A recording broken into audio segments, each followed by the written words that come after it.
What's up, FT fam? We are live every single weekday, all year long. We'll take a little break during Christmas, but that's a long ways away. Thanksgiving itself, the day itself, true. But you don't even celebrate Christmas, Scrooge. Yeah, I do. I celebrate everything. I celebrate every day. Are you kidding me? I celebrate everything every day. I go right to the calendar and see what it is. You know, it's National Pickles on a Tuesday day, and I celebrate it. I celebrate everything. But anyway, I even celebrate AJ Can't Catch a Break Day. I heard you had the double whammy at MCO in Orlando, which I've never experienced. Double whammy. I had more than that. Let's see. Well, I caught a flight home, so I didn't have to hang out with you guys anymore during the All-Star game. And let me ask this. I mean, you guys travel. I mean, I think I'm obviously ahead of you guys in travel, but DFW Airport. People complain about other airports. I am going on my soapbox for DFW as the worst airport. Why? Because if you have to catch a flight after 7 p.m., everything closes, okay? The TSA pre-check closes. Some of the ticket counters close.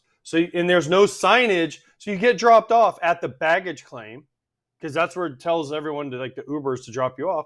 Then you have to walk right or left, right? And you don't know which way to go. It just says ticketing. Then you have to go up the escalator. Like, why can't it just drop me off? Why can't it be dropped off on the level of the ticketing? So then I go up, and there's like one. You go right, you go. Oh, I'm like, oh, this way. Closest one. It's all closed except for like self baggage, which I'm fine with, no problem. And I'm like, okay, TSA pre-check. He's like, nope, it closed 5 minutes ago. You have to go to the regular line, which is longer than crap. I just don't understand. Food stuff was closed. I'm like, how does this close? It's 7 p.m. on Tuesday night. It wasn't like it was maybe a Sunday night. I don't even know. And then I'm like, okay. So then I get to Orlando, whatever. After a delay because something was wrong with one of the restrooms. Land in Orlando at, 1 a.m. Sit on the runway for 45 minutes because there wasn't a gate open. Like, how does that happen? You knew the plane was coming in, okay?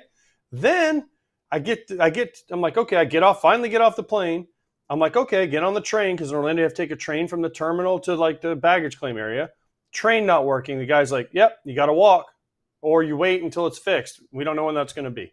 Okay, so start the trudge. And if you've ever been on that train, that's a long walk. It's a good 20-minute walk.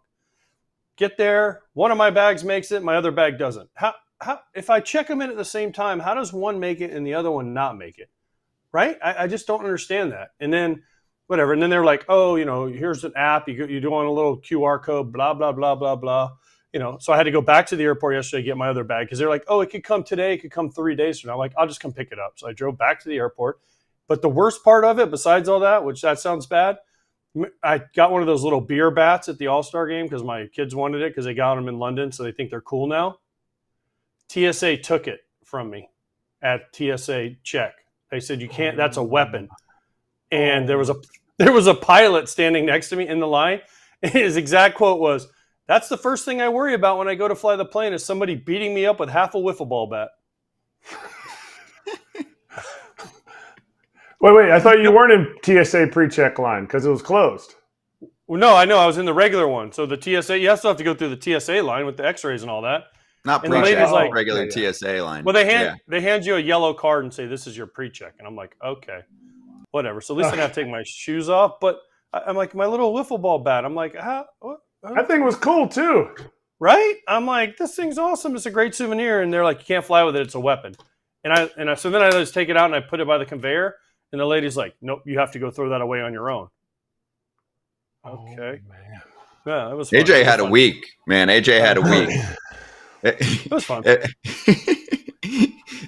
AJ's also getting confused for, the good-looking version of a politician, which was a thing. I know you got some text messages about it, and some people in the chat were like, yo, AJ was the most viral part of the last week.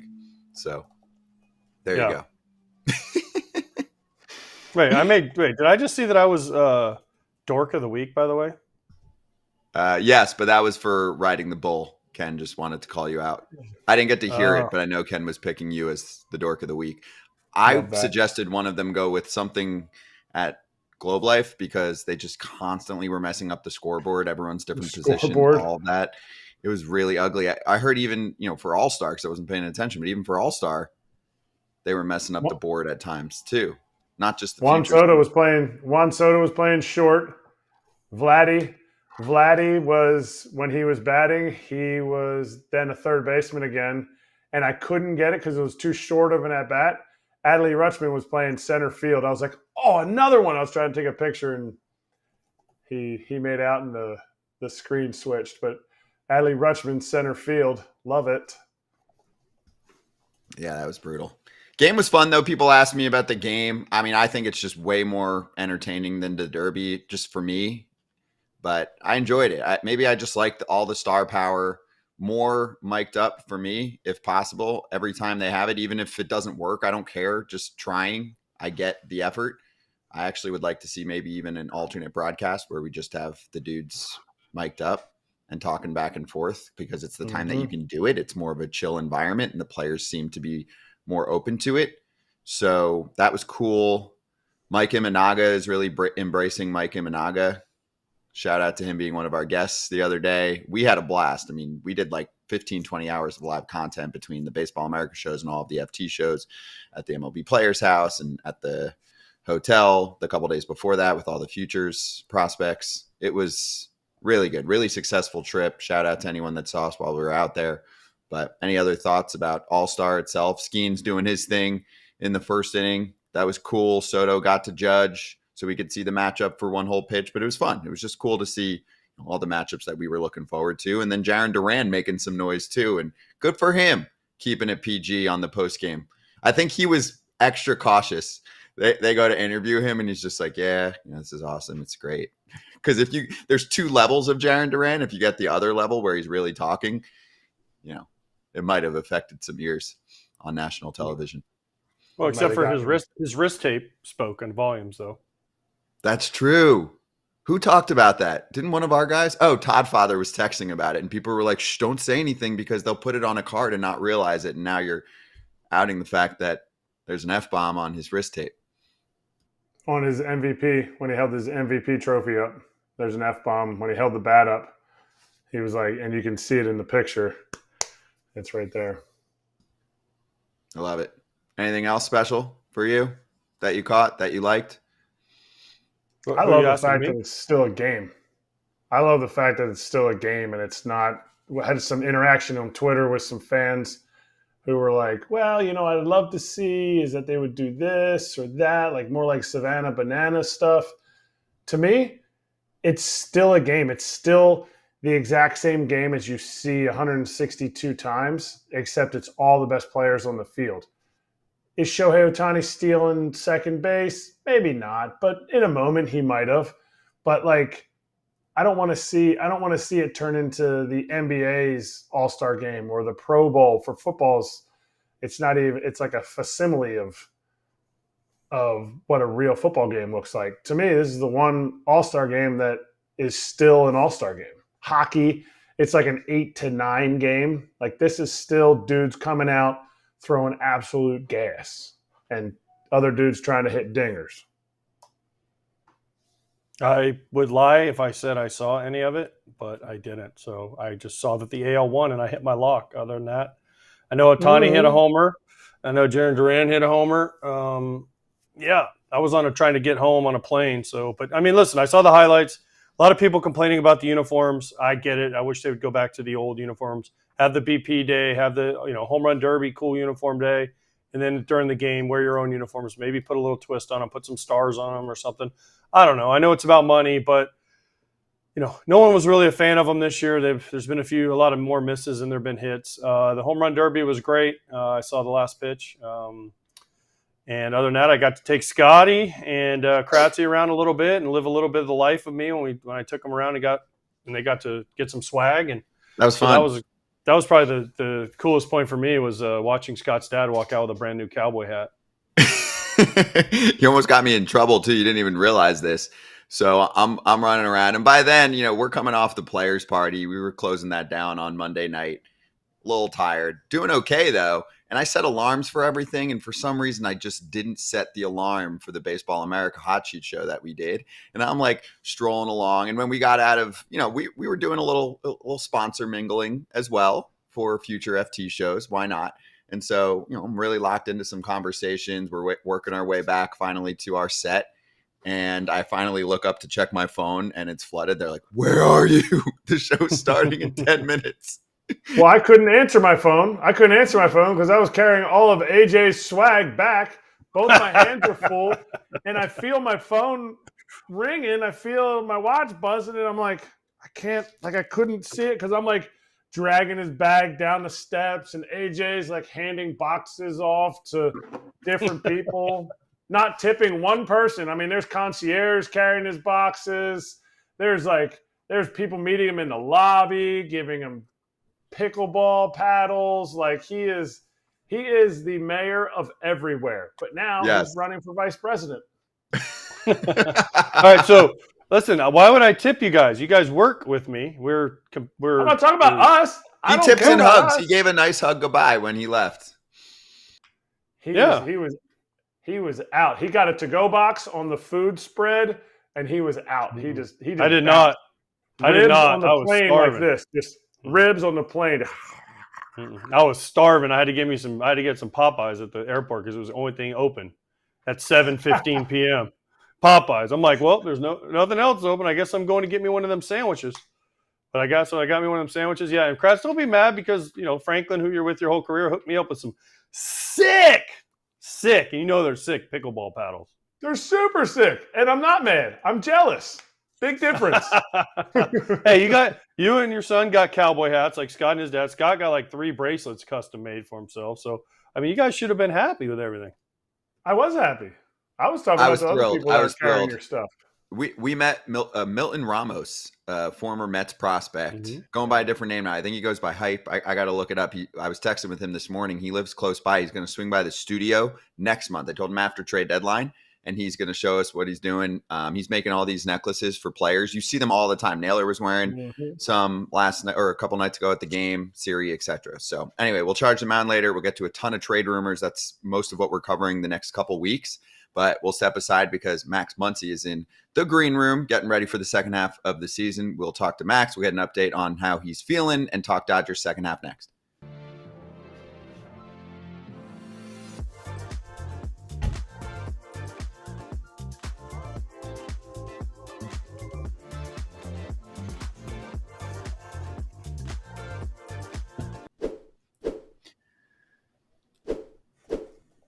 Let's talk about a new perspective on performance apparel, and that is Viore. I don't think we're going to be able to top the way that Alana and Kenton praised the brand, a new partner that's here on FT, but we'll try our best right now because Kratz, you're wearing a little Viore action, so let's get your first response. I don't know how else to say it. Like I don't have high-end clothing, and this is like the nicest shirt I've ever put on in my life. I came in the mail yesterday. Last night when I got back, I'm like, yes. I'm going to try it on. How good could it be? Like, it's built up. I'm like, how really good could this be? This is easily the nicest shirt that I've ever put on in my life. It is so, like, it feels so, like, just light and airy. And, like, I don't know how to explain it other than it's freaking awesome. It is a fresh take on athleisure. There you go. So, what? I know you're putting your hands up. It's on you, dude. AJ's in. I mean, I don't understand. .com/foul. What? I mean, AJ's wearing one too. He wants to go to you. I mean, I don't even understand. Y'all don't even include me in these sponsorships half the time. I want you to star in these sponsorships. I was not given the memo. I'm not sitting next to you today. I mean, I got Viore on. I wear Viore all the time. I wore Viore before Viore was Viore. Okay? So, listen. I mean, I ordered my extra Viore yesterday, but I got a bunch of shirts, some shorts. My son rocks the shorts and the shirts. He loves them. I mean, they're good stuff. So, FT fam, you see the code 20% off your first purchase at viore.com/foul. Everything is designed to work out in, but doesn't look or feel like it. So, again, that's viore.com/foul for 20% off your first purchase. Viore is an investment in your happiness, and you can get yourself some of the most comfortable and versatile clothing on the planet. Also, in addition to the 20% off your first purchase, you can get free shipping on any U.S. orders over $75 and free returns. Again, viore.com/foul BetMGM.com/foul and discover the versatility of clothing. And we're going to talk to Max Muncy of the Dodgers next.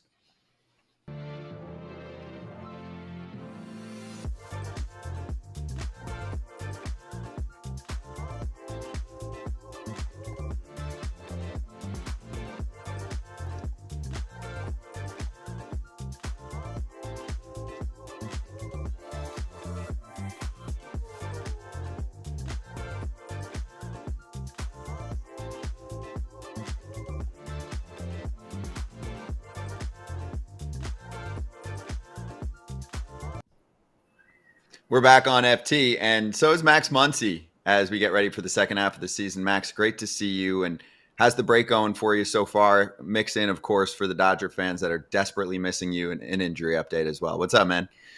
Hey, how's it going, guys? The break hasn't really been much of a break for me. It's kind of still the same grind. I've basically been off the last 3 months, so we're trying to get healthy. So, you don't take any days off when you're trying to get healthy, and, hopefully we're making some progress. Timetable? When you back? Yeah. Not sure yet. We've been having some really good days lately, but we're still trying to make sure we're taking our time and not putting ourselves in a bad position that we're going to regret it later on. Max, does some of this have to do with the way that the Dodgers handle recovery? And I mean this in a positive way. This team has been through the regular season grind for a long time, but they also understand what the playoffs is all about. And nobody's 100% when you get to the playoffs. I get that, but getting everyone as close to what they should be as possible. For example, I know this is a very different injury, but we were with Tyler Glasnow. He swung by our set when we were in Texas at Arlington. And he was like, technically, I could pitch right now in most cases. But he said, with me having kind of a slight issue, the Dodgers are like, we'll tell you when we feel like you're ready to go again. No, it's definitely not like that case. It's more of, we've been trying to get back I've tried several times to start ramping things up. It's more my body just hasn't cooperated and hasn't bounced back to a lot of the treatments that we've been trying to do. And, we can't necessarily figure out why that is. I've gone in and done testing multiple times, gotten a whole bunch of scans and images, and we've just really struggled to kind of put our finger on what's been going on, and that's why it's just been taking longer than what we thought. Is there a crazy treatment that you're getting on this that you're like, I never knew this existed? Because I feel like every other year, training rooms bring in something new that you're like, what is that? And they're like, it's a bone scan ultrasound defibrillator laser. I think anything that involves the electricity, all the new crazy STEM machines they have, the newbies, all that stuff always amazes me. Just, you're just basically sending electricity through your body to try and help heal. And it's, to me, that one always is always surprising to me. And I feel like every year there's a new machine that does it better than the previous machine. Max, you've been out for how long now? Well over a month, right? May 14th, I think was when I went on the IL. So, we're 2 months, a little over 2 months at this point. Okay. What are they? I did an oblique once and I know what it feels like. What are they doing for you? Because is there any concern? Like, this has lingered way longer than almost anyone, because usually, a month is like a long time for oblique. You're going on 2 months. Is there any worry about there's something else we're missing here? Because I know you've had all the scans, right? Had CAT scans and MRIs and everything, and they're massaging it and they're lasering it and you're doing the throws onto the wall, right? But is there any worry that why this is taking so long? There's definitely some worry, and that's why like I said, I've gone in and done a whole bunch of testing and scans. We've done it on the side, we've done it on the back, we've done it on the hip. We've been checking everything. We've checked for stress reactions in the bones and all this kind of stuff. And, we just really haven't been able to nail down exactly why it's been taking so long. When we talk to the doctors, it's, I think the reason why it's been taking so long is just like the size. It wasn't just one spot on the muscle that I had hurt. It was the entire thing. So, you're talking like from up underneath the rib cage all the way down to the hip where it's connecting. It was a large area that I had hurt instead of just a small, tiny spot. I think that's just why it's been taking so long. What are you able to do? Because I've seen teams that bought special like squat rack bars for guys who had elbow surgery, and they're holding the squat rack bar and still doing squats. What are you able to still do as far as like keeping your strength up? Obviously, nothing rotational. Oh, we've actually been doing a ton of that stuff because we've been trying to strengthen the area around it. At this point, we're throwing med balls pretty good right now. We're actually doing quite a bit of rotational stuff. We're hopefully progressing into a swing pretty soon. I don't know exactly when that'll be, but hopefully extremely soon. And from there, we're just trying to take it slow and make sure that at this point, it's been such a long time since I've been swinging a bat that we can't go really quick with it because then we're going to cause a lot of issues with other body parts. How bored are you now? How bored? I mean, is your wife like packed your stuff up and been like, just please go on a road trip so I get a couple days away? I think she's been very thankful that I've been home. It's been nice being home with the kids. You get to watch them, a little more than you would when you're on the road. And, I've been very thankful for that. It's been a blessing, but it's also been, I want to be out there playing. We only have a short window to be able to play this game. And any time that I'm not out there, I feel like that's being taken away from me. And that's been very devastating to me. And my wife definitely knows that. So we're trying to just make the most of we can out of the situation. You are in LA, correct? Yeah. So what's your day like when they go on the road? Because at home, I'm sure when they're home, you go in and you get there early and you get your work in and you still get to see the guys. But then when they go on the road, what's a day like? It's like their All-Star break, right? So you're going in, doing your treatment. You go in at like 9 o'clock in the morning, do your hour treatment, and then you're like, honey, I'm home. I wish it was only an hour. No. No, we're, I'm going in about 10 o'clock. You do your tubs, the treatments, then you got to work out. I've been doing a lot of defensive stuff, ramping that up. So, you get there, you do tubs, treatment, and then you got to do, your pre-workout. Then you got to go out and do throw, ground balls, defense. Then you got to do your conditioning, come back in, do your actual workout, and then finish with whatever treatment you have left. So, it's almost 4 or 5 hours that I'm in there at the field when the team's on the road. That's great that you can do defense and all that stuff. So you're on your feet and you're getting all that acclimation. But we're going to stop injury talk unless you want to keep discussing it. But I want to go All-Star game. I want to go All-Star game because Scott and I were privileged to go around with the AJ Pierzynski and go to all the Nike the setup that they had there and all the swag that he got. What is more swag at an All-Star game? Is it an All-Star game or playoffs? What do you get more stuff that you have to bring home? Oh, man, probably All-Star game for sure.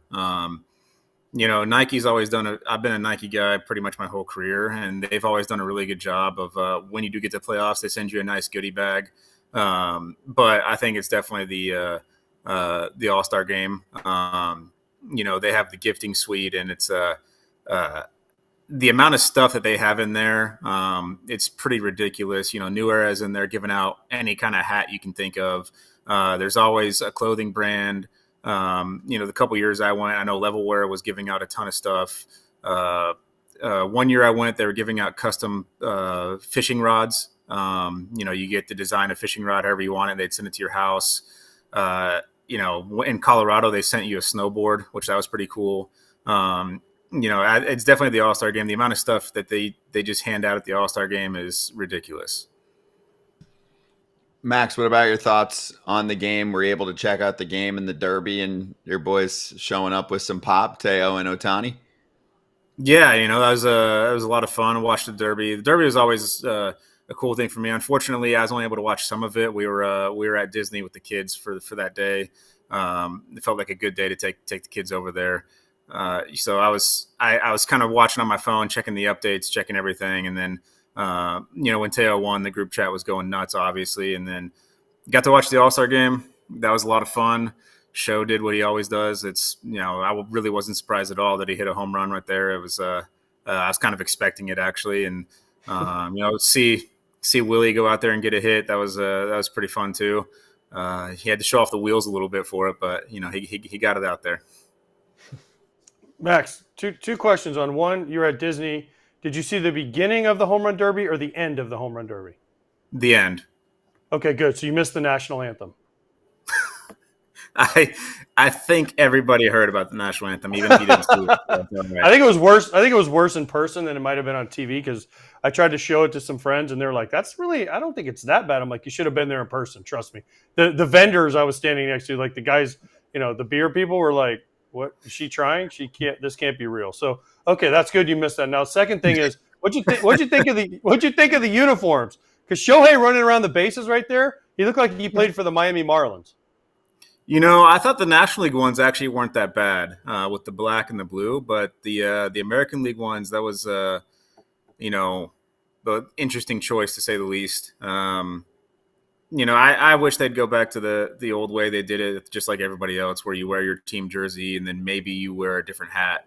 Getting to wear your jersey in the All-Star game is a really cool moment, and I've been thankful to do one of each.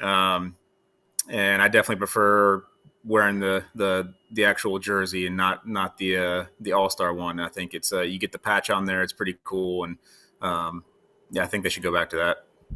Max, I'm going to approach this one delicately. It's fun. It's funny, but we're on national television these days, so we haven't had you on since there was a moment that went viral with Shohei Ohtani's celebration. We're not going to show it. I don't know if you caught it. Can you give us any insight? Because I feel like this is the show that would actually ask the question, but appropriately. And was he made aware that maybe, he should approach the celebration a little bit differently? It was very innocent, but you know what I'm saying. Well, I'm going to go ahead and say this. Anyone that thought that was a celebration, you really need to check yourself. He slid and he got a bunch of dirt into his mitt. He was trying to get the dirt out of his mitt. I saw it go viral, and I started shaking my head, and I just saw all these idiots making all these comments on it. And he slid, and when he slides, he puts his hand down, which is why he wears those big Mickey Mouse gloves. He's trying to protect his hands, and a bunch of dirt crawls up in there. It happens all the time. I wear a sliding mitt, and every time I slide, the dirt goes all up into the sliding mitt, and so you take it off and you shake it. Now, granted, he probably should have done it a little bit better than the way he did it, but it looked pretty bad, but yeah, it was it's about as innocent as you can be. Did anyone tell Ohtani? I mean, I'm like, hey dude, this went viral. It's not you, but I'm sure a bunch of people did. I obviously I wasn't on the road with them when that happened, so I wasn't able to hear what was going on in the clubhouse, but I'm gonna go ahead and guess that Miggy Rowe had some comments for him on that one. He's the one that has the comments. Well, Soto had some comments too. Did you happen to hear Soto's comments during the All-Star game about who he wants to play with? Well, I mean, I think everyone in the world wants to play with Shohei. It's obviously that'd be really cool if you add Soto to the lineup, but just saying, I don't think there's anyone out there that doesn't want to play with Show. Max, we had Tyler on. Tyler Glasnow, I mean, just prettied up. I mean, hair perfect, face perfect, perfect suit, shoes. I mean, the whole deal, right? I mean, he smelled great too. Oh, his hair smelled delicious. I'm sure. He made Kratz smell his hair. I mean, listen, he was in all his glory, okay? He's like, I get to walk the red carpet, all 6'6" of me, all pretty. But he did make an interesting comment as we're talking about Ohtani. He said Shohei no longer uses a translator and that he speaks perfect English. Now, I've heard this from other people, but to hear a teammate say it opened my eyes a little bit. So how do we get Shohei on the show, and have you seen him speak perfect English? Perfect English is definitely an overstatement. He can hold a good conversation with you, but perfect English, that's a bit of an overstatement. Glass, come on now. You're putting the guy in the bad spot when you say something like that. He's worked really hard at it, which is also not surprising to me. Just seeing his work ethic with everything else, he can hold good conversations with you, but he holds a good enough conversation that you forget that there's a language barrier. And so you'll start throwing words out there and he'll stare at you like, what are you talking about? I don't understand that. And so, that's where he's at with that, I think. And it's really cool to see him be very involved with the teammates and interactive with the teammates. But he still has to use a translator for some of his stuff, but he's been doing pretty good with it. What's his go-to phrase? Because when guys learn English and they're really, really trying to like use it more, they usually have a go-to phrase that makes everybody, like you're smiling right now. What's his go-to phrase? Well, I don't know if he actually has one, but in all of our hitters meetings, he just says middle. We'll sit there and talk about our approach for the pitcher, and our hitting coaches will make each guy kind of say what they're thinking, so that way you have to have a plan. You can't just kind of just sleep through the meeting. And every time we get to show, he says, "I just look middle, chop down." And if maybe it's as simple as that for hitting, because he makes it look pretty easy, but it's middle. He says that a lot. Hey, Max, speaking of Shohei, have you seen your schedule? It just came out. You guys are going to Japan. I know you already knew this, but you're going to Japan again. I mean, the Dodgers have been to Korea, Japan, Australia, Mexico. I mean, Dodgers should be like the world's team now, but are you excited about getting a chance to, one, go to Japan and then see Shohei in Japan? I think it's going to be a little bit of a madhouse, but it's going to be very exciting. Korea was an awesome trip, except for I was sick during the whole trip. I wish that wasn't there because I hardly got to try any of the food over there. But I think Japan will be incredible. The way MLB does these international trips, it's a lot of fun. They do it upright. I know all the players have a blast with it. Unfortunately, it is a long trip, a long flight. And I think my understanding is we're over there for quite a bit. It's not just a short trip. And so that's, I think a lot of the guys were kind of reeling from the Korea trip this year. And so that'll be interesting to see how we're able to bounce back next year after that trip. And maybe having done the Korea trip this year, we'll have some tips on how to be a little bit smarter about some of the stuff we did.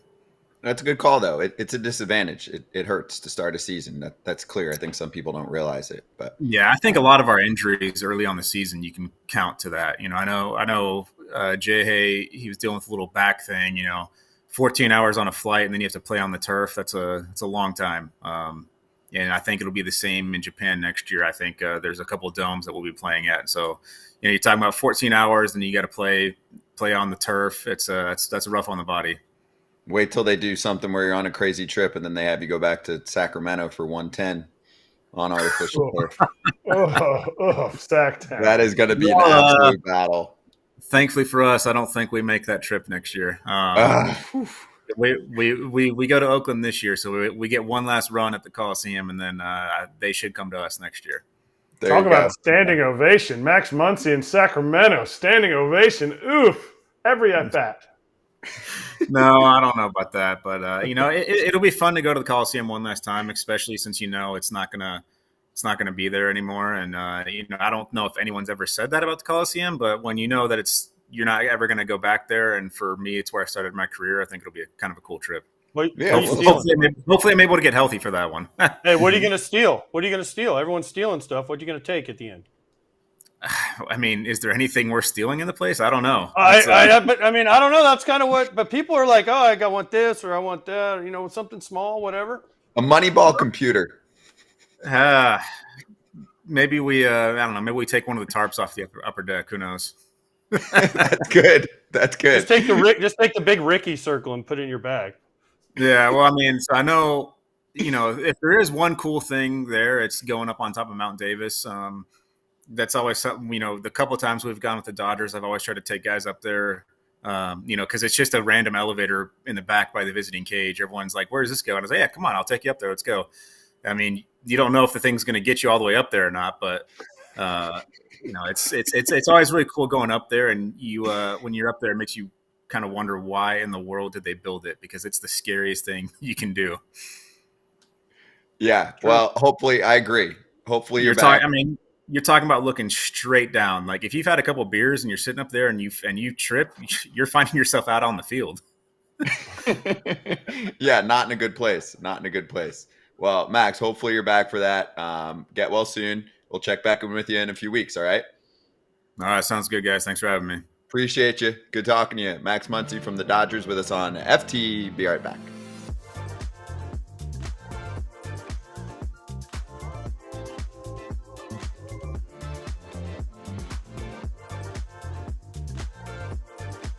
That it is possible that MLB would test the automated strike zone challenge system in spring training in 2025, and 2025 is next year for anyone that's keeping track, which could lead to potential implementation in 2026, but it is not a guarantee they will move on that schedule, and he feels the spring test is important.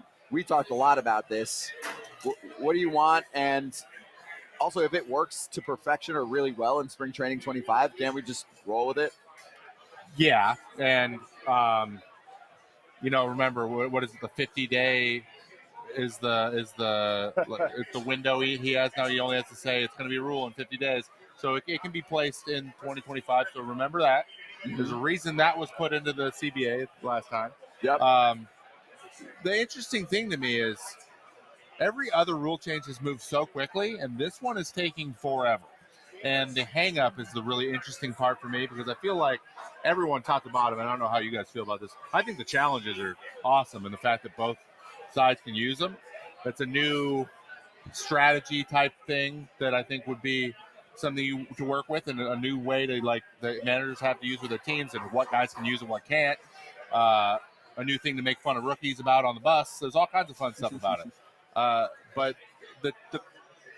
the zone itself is also getting smaller, and I think that's what we're trying to figure out.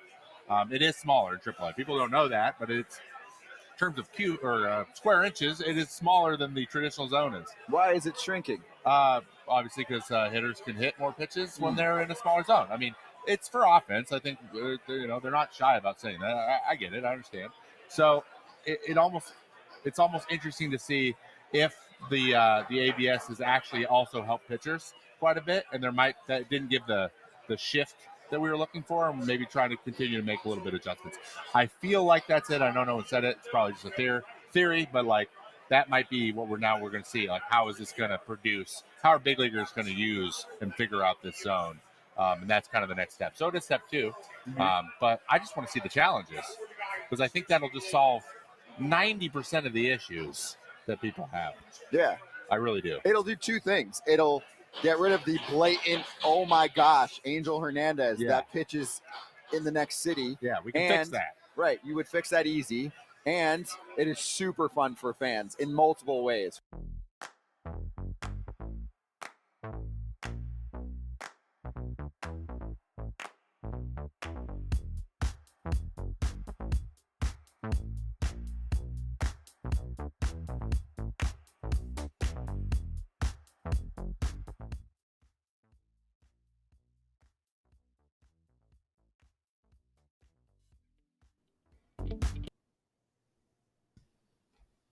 What's up? We ready? Ready to run it? Well, that's what he said. Oh, in one moment. Actually, can I complain for 30 seconds? Yes? Why isn't there a game tonight? Because guys need days off. Scott, come on. No. Yeah, they used to do one. They used to do one game. Okay? That's all I want. I want one game. Those teams complain because that means there's some all-stars, and usually they tried to make it a good game for national TV. Those players complain because they're like, why don't we get the 4 days off like everybody else? And so the PA was like, okay, never mind. That is too much of like the fairness factor. There's got to be some trade-off. You know how we talked about trading draft picks the other day, but MLB feels like that's a thing that the players would have to give something up for. Right now, let's get this done. You can trade draft picks. I need one game on a Thursday because both things are very good for the sport. Can I get that done? I agree. Listen, this is the only time right now, and there's 2 days where there's no professional sport happening. Right? These 2 days. Mm-hmm. It used to just be Wednesday when it was a 3-day break, and they would run the AAA All-Star game. Kratz probably was in like 12 of them. But and now they have 2 days with basically nothing. There's no sports on. There's no nothing. I mean, thankfully we have the British Open this week, but it's weird that baseball would not take advantage to at least have a big game on ESPN, on Fox, somewhere to highlight what's happening. Colossal waste. There's nothing in real sports going on tonight. I'm sorry to anything that is actually going on, but colossal waste of an opportunity right here. Wednesday, I understand. Thursday, I'm sorry, I don't. I get it for people that participate in the All-Star game. How many people are we really affecting, Kratz? A few people for a night to absolutely dominate attention. One game, one night game. That's all I'm asking for. And if you need to do a concession, figure something out where you give those two teams some Sunday situation. Maybe they play the morning game on Sunday. Maybe you somehow finagle the schedule to give them off, or do something, right, that gives them the center stage on a Thursday when nothing else is going on. There's very precious time where baseball dominates. You're going to blink, it's going to be football season, and they do grab attention. It pisses me off.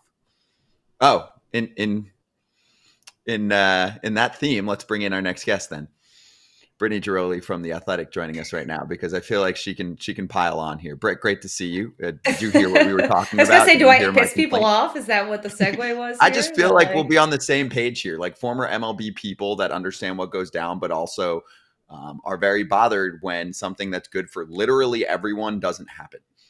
Yeah. Well, here's my main gripe with All-Star, the way it's set up now, is the futures game gets buried because they're obsessed with having the draft on Sunday. And so many people like myself, like I used to get in a day early, go sit in the stands, have a beer, and watch the futures game. That's not possible anymore because it's on Saturday when it's going head to head with regular baseball games. So why can't they shift the futures game back a little bit? Like the draft being in June, I think everyone is in favor of, not having that during All-Star because it's insane. I just don't see MLB changing that. Like, can't they put the futures game on last night? Right? Can't they do something to have some kind of baseball on in some aspect? It feels like there's so much going on that you can't keep track of, like, oh, this team drafted this guy. Oh, but then there's the futures game here. Oh, meanwhile, we have the All-Stars that are coming in for the home run derby. There's so much that's like condensed and gets lost. And then we have, like you guys were saying, 2 days of just like nothingness where you're like, okay, it's a little early for trade deadline stuff. And front offices, actually, if you move the draft, would probably make more trades. They're still recovering from all the draft stuff. Every front office I talk to is like, yeah, we got to get past the draft before we can really turn our full attention to what's going on here. So there's so much dust left to settle that MLB does kind of shoot itself in the foot a little bit, in my opinion, with the scheduling and the way they do things over this last week. Britt, what's the number one thing of Major League Baseball? The number one thing you think they care about? I mean, is this a real question? Money. Yeah. It's all about money. But when the futures game. Okay. No, but let me explain to you where I'm going with this. Okay. One, sorry, I didn't mean to cut you off. I know that you're talking for two now. So, one, the draft is not where it was in June because of money. Because guys used to be able to actually sign and then play, right? Well, the owners eliminated minor league teams, so those teams that guys used to sign and play on, they're no longer there. So that way, they eliminated rounds in the draft. They moved the draft back. And then they're like, oh, these guys don't have to play this year. We need less teams. We can condense the minor leagues, get rid of players, have less payroll as the salaries in the minor leagues have gone up. They house them now and that. The futures game should be Wednesday after the All-Star game. I'm 100% agree with you on that because the futures game participants could go to the real All-Star game, sit in the stands, watch it, and then say, oh, man, we get to follow that. It's kind of cool. And then as far as like, we didn't hear anything about like the celebrity softball game, which everyone used to kind of watch because it was a big deal when it was done, right? The draft should not be there. It should be moved back to June. I'm a big proponent of that, but it's all about money. Yeah. And the nice thing about the futures game is MLB can like get it sponsored. They can really play it up because how many futures games, guys, are all of a sudden All-Stars in a year or two? So like, if you ask me, that is like the event you don't want to overshadow, right? Who wants to see the next Elly De La Cruz, the next Fernando Tatis, the next Paul Skeens? Everyone. So you really should do a better job. If we're going to market and brand these players better, which MLB has said they're trying to do, it's a huge initiative. Why don't we start that now? Why don't we build that now? And the futures game, like I said, could get sponsors, could get eyeballs. You're on national TV. There's nothing else on. If that game was on, let's say last night, and you're like, wow, I can't wait to watch this versus I didn't watch it this year. Did you guys? I didn't watch it. There was too much going on in baseball. I kind of followed along the next day with what happened, but it was the first time in several years that I didn't watch it because there was simply too many other things going on. And I am obviously somebody who is more than a casual baseball fan. So if you're going to get the casual baseball fans, you have to go on a night when you're not competing with, let's say, the Mets or the Yankees or all these other games. To me, it just made absolutely no sense. They already shortened the game to 7 innings. Let these guys get their due. Let them have a night to themselves. I don't think that's too much to ask. No, it's not. I'm a psycho. I watch everything, right? And I know AJ was saying, I mean, AJ's calling a game for Fox while the Futures game is going on. I'm like trying to prepare myself to watch the Futures game. I was at my hotel, got back just to watch. And then it was one of the best games of the year. The Tigers-Dodgers with the comeback by Detroit in the 9th inning starts carrying on. Then there's more games that started. And I'm like, sorry, I got to watch the end of the first half of the season. You're right.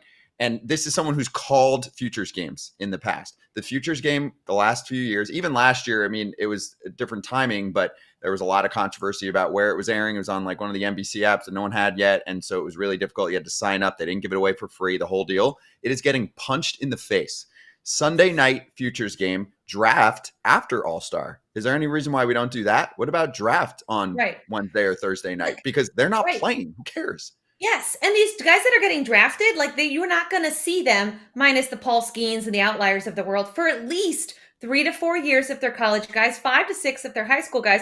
Why do we not spotlight the guys who will be in the big leagues in the next year or two? It just absolutely backwards, makes no sense. Yeah, it's cool to see who your team picks, but then you forget about it. Like, to me, MLB is putting way too much stock into making the draft a thing, and still we had, half a dozen kids who were there actually on premises, right, in Fort Worth there.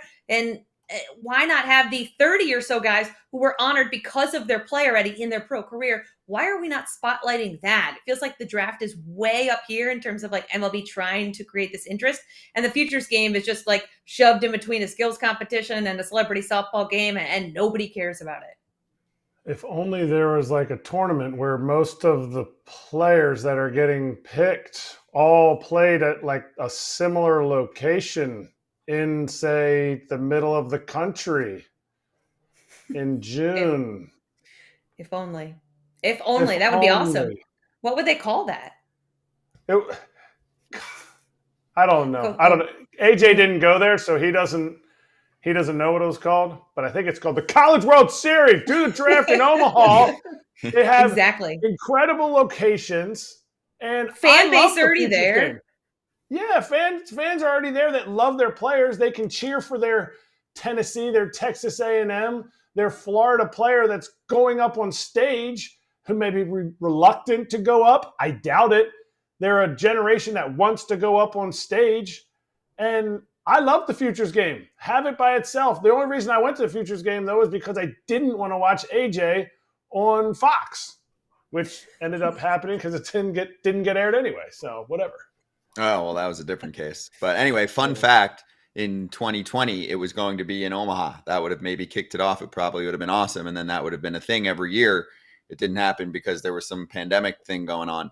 And then they just never picked it back up. So we'll try to solve the world's problems, even though no one's listening to us. So let's get to Commissioner Manfred's comments. I mean, he spoke at the All-Star game to the media. I don't know if there was a certain direction you wanted to start with, a topic that stood out to you the most, Britt. I mean, I know he, like, for your area, him covering an All-Star game in Camden Yards, he kind of hinted that they weren't going to get one yet. They weren't ready yet. Did you catch that part? Yeah, it seems like they're waiting on the renovations that the new ballpark lease has kind of secured. And Toronto, I think, is ahead of them in line. They're also doing renovations to their park, and they haven't held it since 91. The Orioles are 93. So it does seem like that. Also complicating matters, guys, and Manfred was asked about this, was the potential participation of baseball and, MLB players in the 2028 Olympics. Now, I would think, and people have said, that one of the first things they would do is probably eliminate the All-Star game, because you can use that chunk of time. So you skip an All-Star game potentially in 2028 so that guys can play in LA. So that pushes everything back a little bit further. So I thought that those two things kind of related a little bit more than at first blush. You realize that, okay, if we're not going to have anybody host in 2028, and we know who's hosting up to 27 now, right? Or we knew Atlanta and Philly. We don't know anything after that. So, if you're going to give it to Toronto and Chicago and Baltimore, you're now looking at getting into those 2030s if you skip a year, which could kind of create a little bit of havoc. It does seem like the players are very, very interested in playing in the Olympics. Bryce Harper was very vocal about this. Casey Wasserman gave a presentation to the owners. Manfred kept saying, that he wanted other people to carry water, which I thought was kind of a funny expression for the commissioner to say, who does carry water for his job, that he didn't want to pitch the Olympics. He wanted Casey Wasserman to. And it seems like that's something that they really are going to try to make work, especially because it's in LA. It's in a place where they already have a baseball stadium. It's not like Paris, who wasn't going to build a baseball stadium just for the purpose of having baseball in this one Olympics. So I thought those were interesting. The automatic balls and strikes is like something every year it feels like Manfred gets asked. And we do kind of have a little bit of a timeline. We know it won't be this year. We know it won't be next year, but it could be tested in spring training as early as next year. And that means 2026 would be the earliest for something like that. But there's so many hoops to jump through.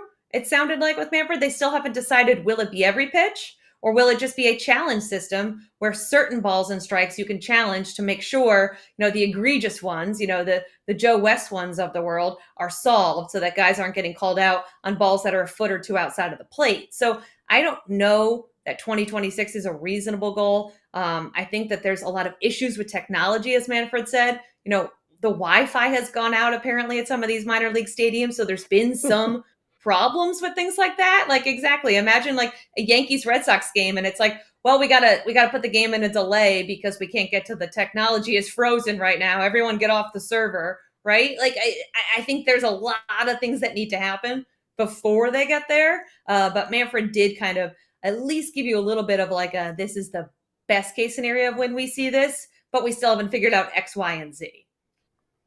I'm going to tie in what you just said to uniforms also for the All-Star game, because in his conversation, in his whatever it was, his speech on the podium, he said, quote, "We are aware of the sentiment of players wanting to wear their team uniforms." And it also, his other quote was, "There will be conversations."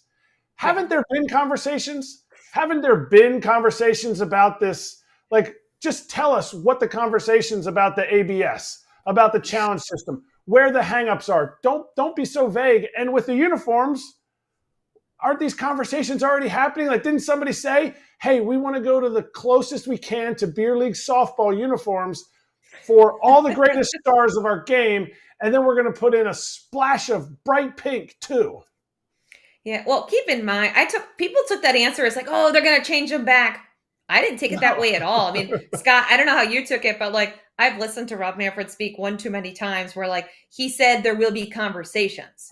Keep in mind, they're paying Nike or whoever it is, Fanatics, I don't even know at this point, to make these jerseys. So what are they going to do? They're going to turn their back on that money. They're going to have these companies make 30 different uniforms for each of these guys. I don't see that happening either. From a logistical and like they're trying to make money perspective, right? You want people to buy these uniforms. That's why they make these special uniforms. So I took it as like we'll talk about it. We know people hate it, but maybe it'll go away. I didn't take it as we're going to fix these uniforms. We know there's a problem. This to me was the most PC answer that I thought a lot of people took as hope that MLB would change it. And I don't see any signs pointing to MLB changing it unless they work out a deal where they either stop this sponsorship with Nike and they give up the money to go back to their old ways again. Like, what is the incentive? As AJ said, it is always about the money. And I don't know how they're going to make money here if they say, yeah, go back and wear your old uniforms. It's fine. Let's go back to the nostalgia for nostalgia's sake. I mean, we're putting ads on and patches on uniforms now, but we think we're going to go back to the nostalgia of it all. I just have a hard time with that. There is a simple solution. Kratz has laid it out, and I think MLB actually has paid attention to it. It's everyone wears their uniforms, but they're spruced up with a special all-star touch to them, so you can sell all of them. They just have to figure that out. It definitely takes some planning. I think that's the solution, though. It has to be a different moneymaker, but it also has to be something related to the uniforms of the teams for people to be happy. So just spice it up. We've talked about it a few times. I do think that is the answer to this. You need to satisfy both parties here. Money making, but also being cool and normal. So we'll see if that happens. All right, AJ, I know you got one. Go ahead. Brett, first of all, congratulations on your second child. Yeah. Thank you. I want to say that I'm honored that I was there kind of when you announced it. I'm disappointed you didn't let me take the picture, though, that you posted everywhere. I mean, I was standing right there. I'm a photographer on the side. But are you? We're talking about, I would never trust guys for these kinds of photos. You accidentally take it to my feet. 100%. There it is. I would have gotten the great. glare out of the lights, though. I'm just saying it would have been more professional looking. But let me ask you this: when your child is born, which uniform are you going to put him in? Are you going to put your child in an All-Star game uniform? Are you going to put them in an Orioles uniform? Are you going to put them in a Nats uniform? Or is there a team we don't know about that you want them to be in? So, fun fact, I have a kid who's going to be 2 in a few weeks, and we own no team stuff. I think people think maybe we'd own all this Orioles stuff or we own no team stuff. The only thing my son wore was a little Padres uniform that my family lives out in San Diego now. My mom sent it. They're big Padres fans. That was the only thing that we had. So I don't know. I struggled with having my son be an Orioles fan when the Angelos family owned it. I specifically said to my husband, like, I don't care if it's Orange Day at school. They do Purple Friday here for the Ravens. Neither of us are Ravens fans. I said, I don't care. My son is not going to support a team owned by the Angelos family. Now, of course, they're not owned by the Angelos family. I would be okay if my son went to games, supported them, wanted to be an Orioles fan. But I'm going to do what my dad did for us. I'm one of 4 girls. I'm going to let him pick. We all had different teams growing up, hockey teams as well. Football teams, we rooted for whoever we wanted. And it was usually all different teams.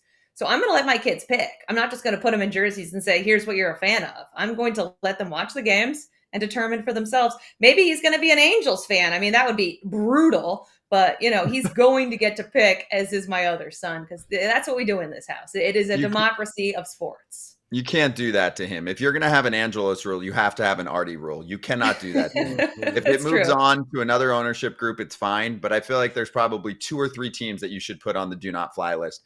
Angels should be one. Obviously, the A's should be another. Yeah. And I don't know. I'd have to think about who's number 3 at this moment. But it was definitely Angelos in the top 3 with the other 2. But Britt, again, congratulations. We are excited for child number 2 on the way, and we'll have you back soon, of course. All right, guys. Thank you. Have a good day. Thank you. You too. Make sure everyone give a good follow to Britt and also read her work in The Athletic. We'll post some of these clips on our Twitter and everywhere else. Be right back.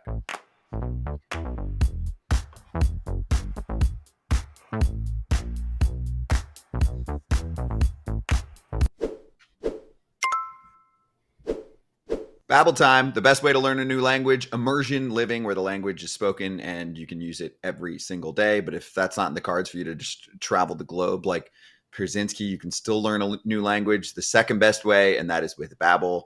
And you will hear that sound when you're doing things correctly. It is the science-backed language learning app, that's right, that actually works. Babbel's designed by real people for real conversations. And one thing that I'm going to make a pledge about is us trying to get some more Spanish-speaking players on the show in the second half of the season. I thought our conversation with Shota Imanaga was awesome.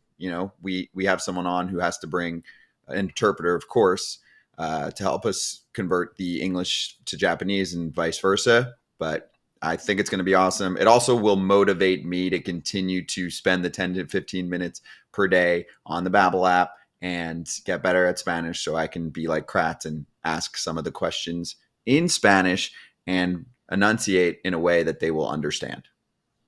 I don't always get exactly how to say it.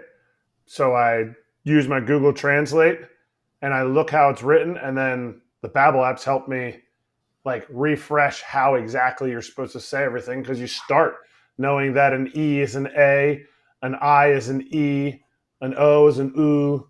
So it helps you with all that stuff, and you can actually use it. And I use my little cheat sheet with the Google Translate. There you go.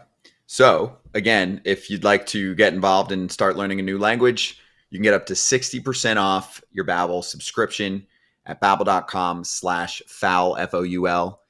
That's BABBEL.com/FOUL. Rules and restrictions may apply. With Babbel, you can learn everything you need to have real-world conversations, from vocab words to culture, and all it takes is just 10 minutes a day. We are coming right back.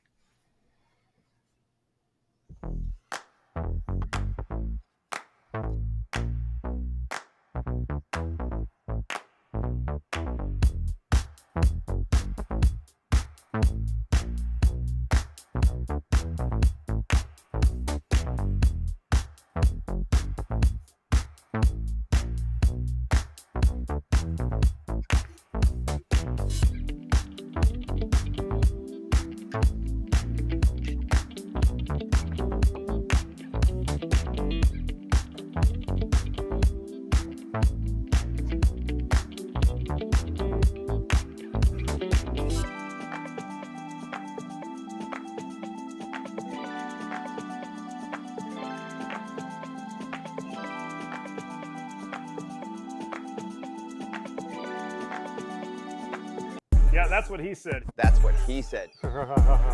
That's what he said. That's what he said.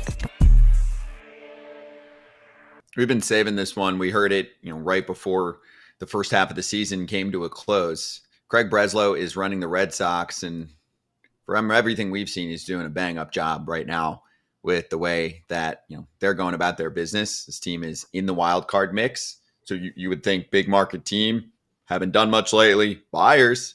Well, let's get the quote on the board when he was asked the other day if the team needs to add at the trade deadline.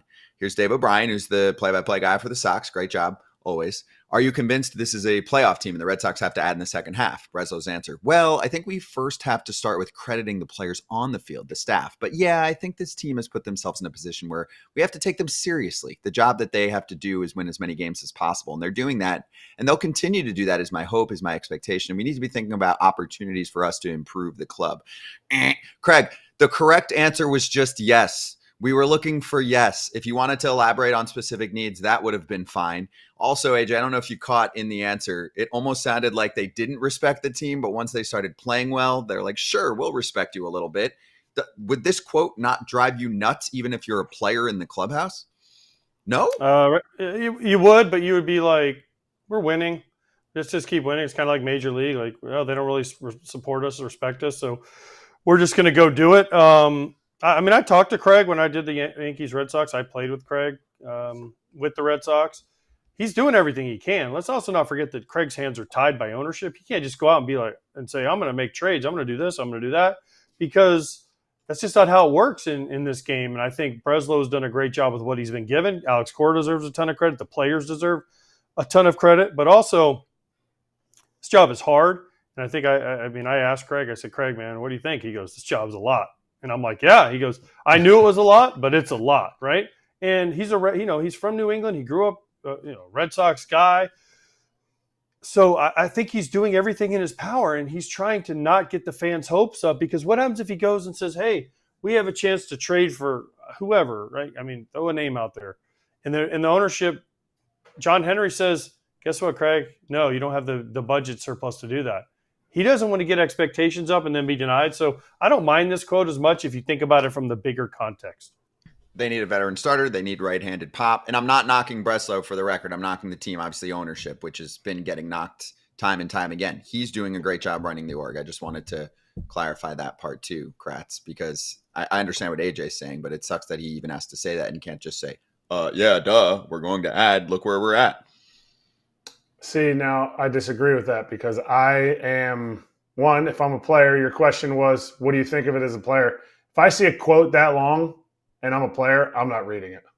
It is too wordy. You are not giving me any information about what we're doing. And two, if I'm Breslow, I'm saying exactly that. I'm saying this team is playing really well. We want to help this team get as far as we can possibly go. I'm going to do everything I can. And that's it. But that's why I'll never be a GM, because I would say things snarky without them actually implicating the fact that ownership in Boston are hands off, but they tie the hands of the GM.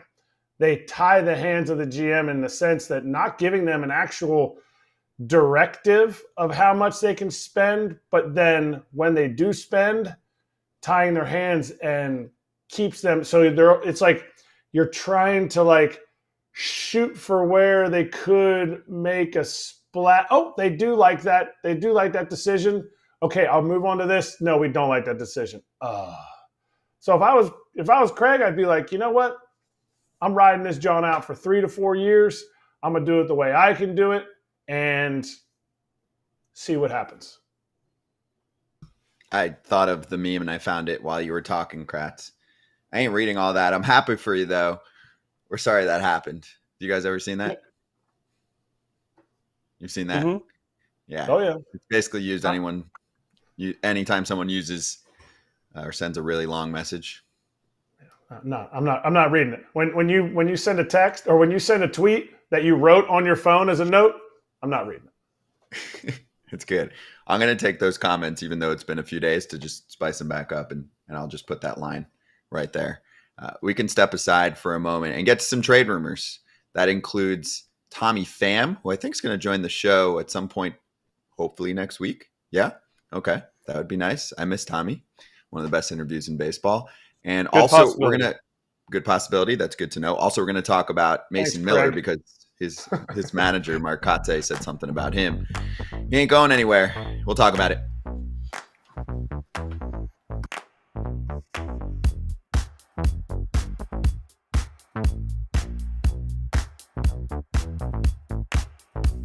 Let's start this way. Grade it from 1 to 10 in terms of entertainment. Start there. Who wants to throw a number out? I'm curious to see what you guys say. Mine's a 10. I had a great time. Care to elaborate? I mean, I was in the stadium. I saw, I don't know how many people that I haven't seen in a really long time. Yep. Saw the last pitch. You saw the fly ball. I saw the last. Yeah, that was. Okay, maybe we shouldn't start with him. No, but you asked to rate it. I had a great time. No, you personally did, but what about? Oh, sorry, you didn't say that. You weren't. You got to be more specific. Itself. Oh, the Derby itself. Yes. I thought the ending was great Because it ended. That's why no, you but thought the way it it ended. Yeah. But I'm gonna But put I mean, the the way it Kratz on ended you because guys. like When's the last time we saw one that close? exactly. Yeah. Usually they're blowouts. They end early. I mean, it came down to the last pitch. That's got to count for something. And was it about that far from being tied, and we got to go to overtime? Yep. or maybe he hits another one. Yeah. I like it that way. I think there needs to be some type of happy medium between time and outs. Because the outs part of it, the crowd was more engaged. The time part of it, they were like, oh, come on, get on a roll. And they'd hit 3 in a row and they'd be like, hey. Yeah. And then they'd miss one. And then they hit 2 and then it never culminated. But with the outs, I feel like there's a way to not have the Sammy Sosa where it's like swing, take a pitch, swing, take a pitch. I feel like there's some kind of happy medium just based on how the crowd was feeding off of the outs section of it. That's where I felt like the action and entertainment in Home Run Derby was. The pre-Home Run Derby, introducing the guys, show. I thought they did it Texas style, and I thought it was such an awesome pick with everybody standing on the star, how they were walking out of that thing at second base, like legit. I thought that Anthem was too. legit. No, I'm actually. Don't do that. That was so easy. Don't do that. That's chalk.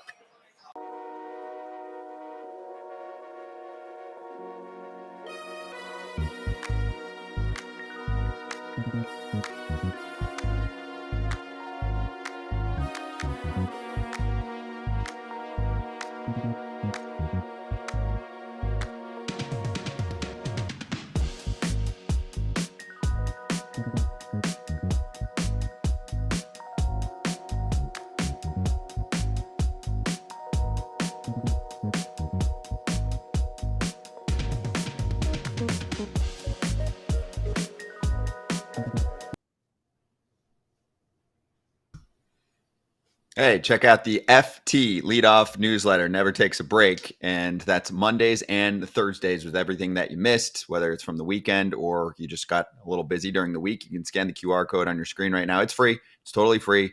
We go over the top stories in the game, mix in a little bit of the best FT content that helps to tell the story. There it is. Go get after it. And if you're in the YouTube chat right now, first off, please subscribe and like the video, but also I will post a link to FT Leadoff. Let's charge the mound late.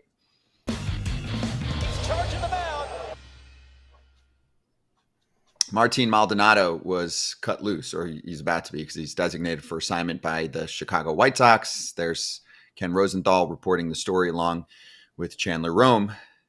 So the White Sox signed a number of veterans this offseason. My guess, AJ, is that some of them were signed, obviously, trade away. And then for Maldi, I don't know if they even thought that they were going to get anything from him at the deadline. It's tough to trade a catcher like that at the deadline, but more just to help the pitchers along. But it hit a point where he's not hitting at all.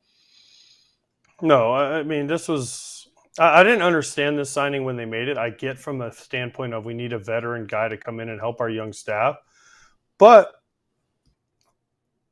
I don't know, $4.5 million for a guy that's never honestly really hit in his career. And if you look at his metrics last couple years in Houston, they were starting to decline defensively. So I get that side of it, but I thought they waited longer than they even should have. I mean, he made it almost 100 games, hitting like barely over 100. So with almost zero defensive presence either, because if you look at the defensive metrics they throw out there, he was the worst one in the league in some of these. So I thought they waited longer than they should have. You know, I never want to see a veteran guy get released, but if they're going full youth movement, full rush youth movement, then let's start it now and see what happens. Yep. Yeah, give PT to other guys. I mean, Corey Lee should be getting all that burn. I mean, 135 at bats. He was essentially playing the same as Kyle Higashioka, who is the backup to Campusano out in San Diego. And to me, 135 at-bats with a younger – Corey Lee's not like 22 years old, but a younger guy that will be there longer. It's time to move on and give those at-bats in the second half to him and whoever they bring up. Yep, good point. And you can get more from Ken and Alana Rizzo today on Fair Territory. It just streamed right before us on the Foul Territory YouTube channel, Mondays and Thursdays. And this is the time for Ken to shine. They're heavy on trade deadline talk right now. So if you want to catch that show after Dodgers Territory airs, which is right after our show, go for it. Otherwise, if you're on the go, just type in Fair Territory wherever you get your podcasts and get after it. Quick fan question as we get to some trade rumors. Steven Patterson insisted I ask this question on air. So there you go, Steven. I'll give it to you. Loyal guy in the chat for a long time. Basically just said Tigers buyers or sellers because they just beat the Dodgers in a series, and the Dodgers he said that the Tigers are the hottest team in MLB and they beat the top team, the Dodgers. I wouldn't call them the top team, but yes, I get what you're saying. They beat a good team in the Dodgers. Unfortunately, that's just not how it works in baseball. You beat one team in one series. That doesn't tell the story. It does vault them a little bit closer to the playoff picture, but I don't know what their percentage chance is from Fangraphs and the other stat spots. It ain't good. So I think the Tigers are almost definitely selling. I guess, Kratz, maybe they'll say now we'll wait a week and see if we win 7 in a row out of the break or something and suddenly claw our way back to a real spot. But what are they right now? I haven't checked yet. It's my guess is still 6-7 games away, maybe more. I was trying to pull it up, but I don't think I don't even know if they're that close. They're 12 out. 12 out of the division. Well, I don't care about the division. I mean, 7 out of the wild card, 7 out of the third wild card. Yeah, that's too much. It's too much. And they're behind 1, 2, 3 other teams. Rays, Astros, and Royals are ahead of them for the wild cards. It's not happening. 7's too much. It's not happening at this point. I mean, again, if they win 7 in a row, right? Because they probably won't make a deal this week. It'll probably be next week. We can have a different conversation. If they even have just an okay week where they win a game or two more than they lose, they're probably on their way to Cellar City. But I do think the Scooble talk is a little bit intense. Ken kind of cooled that off, but we'll see. I don't see how you get rid of the guy who's could win the Cy Young. I mean, who saw the American League Central as possibly having the MVP and the Cy Young and the American League Central? If Bobby Witt does what he's been doing, and Judgy slides a little bit. I mean, you have that potential, But for the Tigers, they just aren't. They're missing too many pieces, and Scooble's got to be that piece. They're not a 4 years away team. They're going to have to reload and go for it again next year, because this window that was supposed to be like the Manning, Dunning, Scooble, and Casey Mize, and then all their hitters, Riley Green, Torkelson. This was supposed to be their window. So they're going to have to reload, and they're going to have to do it again, and no better to reload than right now, my pick for the Cy Young if he continues to do what he's doing. Yeah. Just remember, this is the time of year when sometimes people throw things out there and it just gets attention, even though it shouldn't. Like, a team like the Rays listening in on offers on players. They always listen in on offers on players. I mean, I'm not saying that they're not going to make a deal. They probably are. I'm just saying that's not really news. That's just facts that occur at all times. It's way different than the Mason Miller stuff. Mason Miller is like has had injuries as a pitcher. He has 5 years of control on a team that, as much as Kratz is going to say, yeah, he's a centerpiece, your closer can't be your centerpiece. And they're not going to win for 4 years. To me, the Tigers' window is in the next 2 years. I don't think it's next year, but it's been for the last 2 years, so I'm assuming you have another 2 years. And so it's completely different. And I don't even think Mason Miller is going anywhere, but it's a completely different situation. The whole Scooble thing is a pipe dream. Yeah, so you want to comment about Miller too? AJ, Kratz was spoken to the other day, and he said, I don't think he's going to be traded for us where we're trying to go, what we're trying to do to build something from within. He is a big part of that development. I can't say 100% because I don't make those decisions, but when I look at him, I see part of our nucleus. He's not going anywhere. Okay. They have to go. They have to have some players when they go to Sacramento next year. They can't just say, we traded everybody away. I mean, they have to have somebody. So I think he's a star. He made the All-Star team. They have Rooker. I mean, Mason Miller has 5 more years of control. They're not trading him. I mean, think about it. Next year, Kratz in Sacramento, 110 degrees on the turf. Mason Miller is going to give people nightmares. He already gives people nightmares, throwing 103, which I was talking about it before he came in the game, actually with your dad, Scott, and I was like, it's so crazy. And Jeremy, one of our producers, I was like, man, no, people used to gasp when Bobby Jenks threw 100 when he, be 99, and then he hits 100 and you're like, wow. Like everyone, Mason Miller's first 2 pitches were 99 and nobody even reacted. And then he pumped a couple 103s and that got people like, ooh, like you heard the murmur in the stadium, and he can do that, but he's not going anywhere.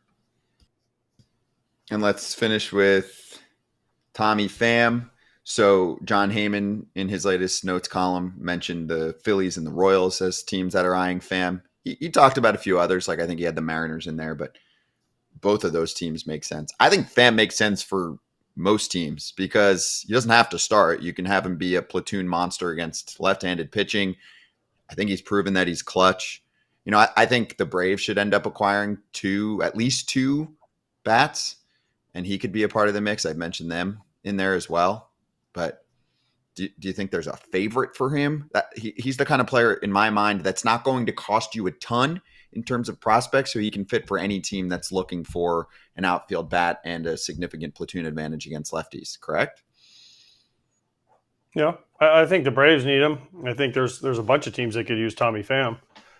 Left-hand heavy teams that need veteran presence. I think, why would the Mariners not take Tommy Pham out there in the outfield? He'll bring a presence to him. He'll bring offense to him. He's been playing center field a lot this year for the White Sox. So, I think there's a ton of teams out there would say, yeah, we'll take Tommy Pham right now. But it's going to be interesting. Chris Getz has a lot of nice pieces that he can make moves with. Does he trade Crochet? Does he keep Fetty? There's some bullpen pieces he can think about looking around at. Tommy Pham's definitely on high on a lot of people's list. He'd like to get rid of Andrew Benintendi. It's not going to happen with what he's making and how he's playing. Moncada obviously is not ever going to come back, it looks like. But Chris Getz has a lot of cards he can play, and what's he going to do with them, and what kind of players can he get back for him? I like the Mariners fit Kratz because Tommy Pham might go there, have like a 2-homer game in his first series and be like, why you guys keep complaining about the ballpark? It's going to be hard for him to hit homers also. I just steer away from, if I'm going with like who's going to pick him up and you want me to pick, Tommy Pham is getting older, but he's still playing the outfield. He's not a DH. Is he playing an elite outfield? No, but he's playing above average. His defensive metrics, last I checked, were above average.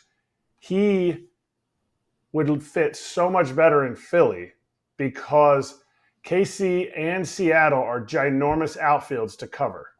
And just that fit, I get it. The White Sox are going to take whoever gives them the most. It's not going to be, oh, well, we're just going to do the best for Tommy Pham and where he fits the most. No, but I think Philly, he fits there, and it gives them a solid platoon advantage with Brandon Marsh, who I don't think has faced a lefty starting pitcher since like May 14th. Yep, that one makes a ton of sense in many ways. He's proven he's clutch too. I mean, look at him last year. What was it, the World Series game? The one game always stands out to me. He had like 4 or 5 hits, and he gave his last at bat up. And who did they play against? There's always recency bias. That's why guys go within their division. It's like, oh, well, this guy killed us. He was here. We know, they kind of know him because they've always seen him or liked him from afar. Who did he play against in the National League Championship Series last year? That would be the Philadelphia Phillies. Yeah. Just saying. Good call. All right, coming right back on FT, a couple things to look forward to. Jess Mendoza is going to join us in about 20 minutes from now. And also we're going to recap our picks from the All-Star game the other day in a moment. Also, Kratz is playing in a tournament. Ooh.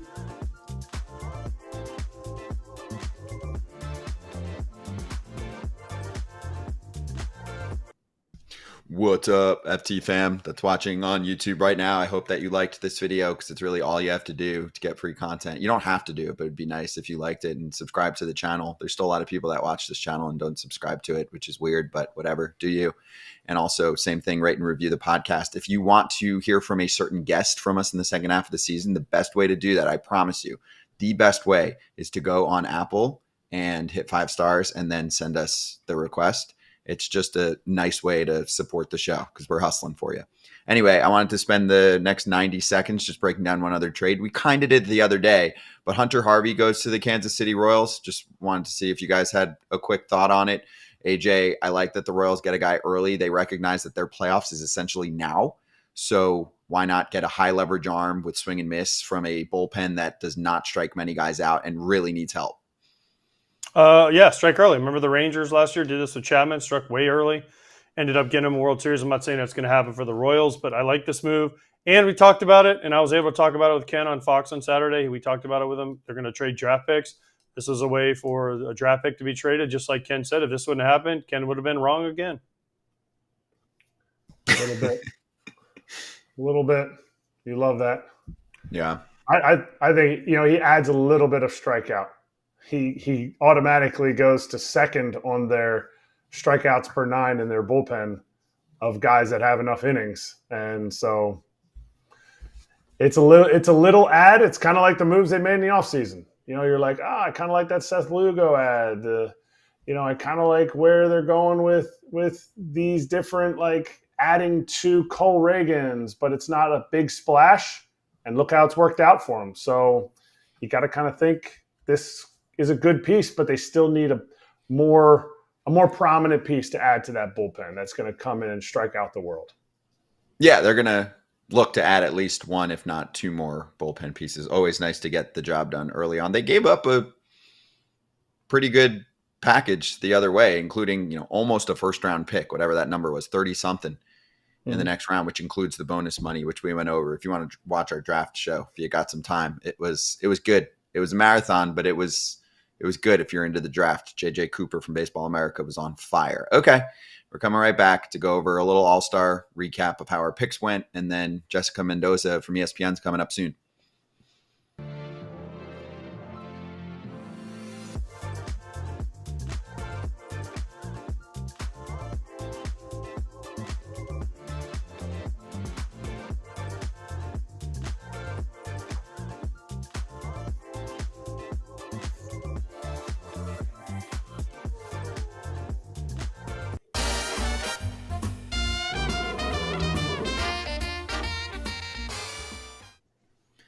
BetMGM locks from Tuesday.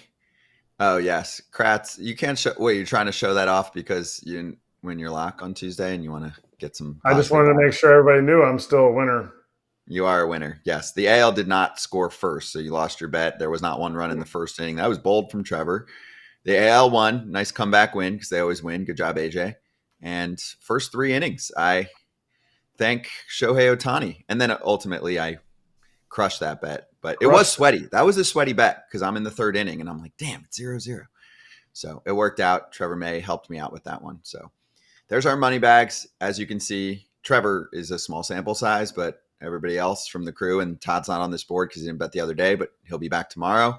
We are all doing very, very well this year. We keep receipts every single day. It is not easy to be this successful. So just wanted to say good job, everybody. And there's no games tonight. So instead, we can focus on the game of the night, which is Erik Kratz in the BetMGM online poker tournament, the whole series that's running this week. We have a defending champ who is participating. Boom, there you go. Ooh, this is nice. The BetMGM online poker summer classic. And there are over $250,000 in guarantees. You have to play in New Jersey, Pennsylvania, or Michigan. That's where they let you play. And Kratz, when are you playing? I'm playing in Sunday's big tournament. I'm playing in the $1,000 entry tournament, but obviously I think there's tournaments as low as maybe $10-20 to enter, $20 all the way up to about $1,000. There's some satellites for $2 and $10 that can get you into the $250 and the $1,000 tournament. I'll be in on Sunday with the $1,000 tournament, and tonight I'm looking to play, I think 1 or 2. So come and play against me in the 2. I know the 250 PKO progressive knockout. I'll be in that one. So be there or be square. And I think I'll probably join one of the $100 tournaments from today too. What's your username? Bruce Banners. Bruce Banner. So you know how you can take emojis and items? You can throw things at people. Have you ever thrown something? I haven't because I'm not an emoji person. I don't send emojis ever. But if someone, if someone beats you on a hand and you're ticked about it, you can chuck stuff at them. I don't know. You can throw them a bird that poops on them. Yep. Yeah. I don't throw stuff at people over hands, but I do this a lot. When people you are want taking it sped too up. long, You want it I'm sped like, let's go pitch clock. I need a pitch clock emoji when people are taking too long to decide. I'll probably be in 2 tournaments. I'll probably be in 2 tournaments at the same time, just so if you're trying to hook up, hit me up. There you go. Okay, and I want to let everyone know about the accessibility for online betting around the DC area. Previously only accessible at Nationals Park. Sports fans district-wide now have access to the BetMGM mobile app, state-of-the-art sports wagering experience, plus related rewards tied to Marriott Bonvoy and MGM Resorts properties nationwide, including MGM National Harbor. Yeah, baby. BetMGM.com is where you go. It must be 21 plus to wager. DC only. Gambling problem or concern? Call 1-800-GAMBLER. All right, we'll be right back, and we will go in the weeds to really dissect which teams are investing in their players. This is good.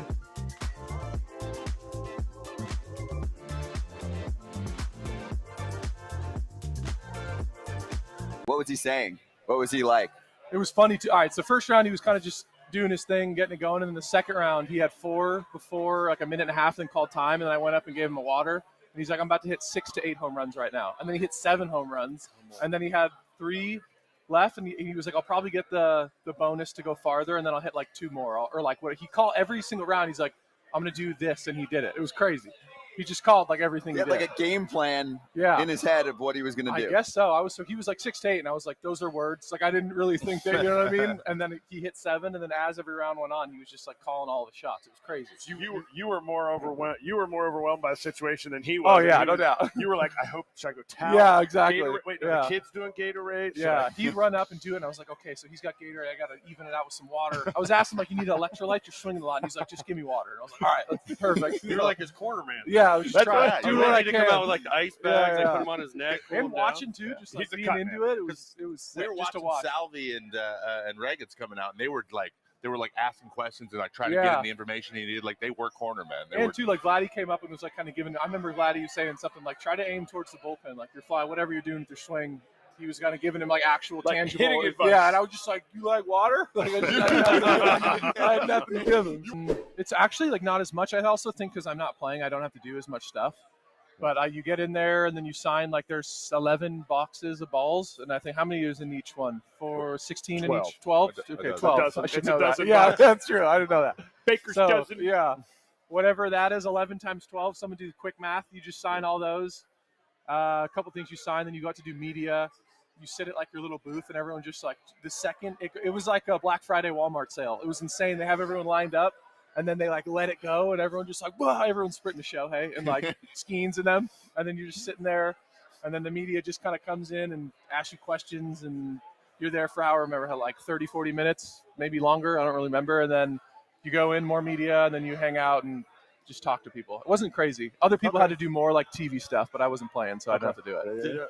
Did they still have the room with autographs? Because I remember. Yeah, it was in the clubhouse this time. Oh, they used to have like a separate room. Okay. And it was like 1,000 autographs. I'm sure there are some because people that like, probably. It would be like wine bottles and balls. Yeah. And everyone had their jerseys. That might be there. today.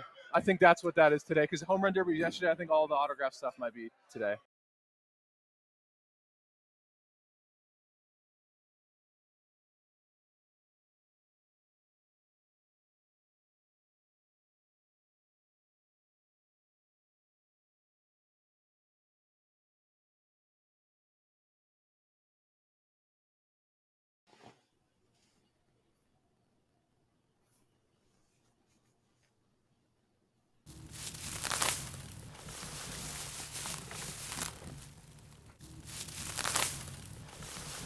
You guys know this kind of stat board makes me excited. We're going in the weeds.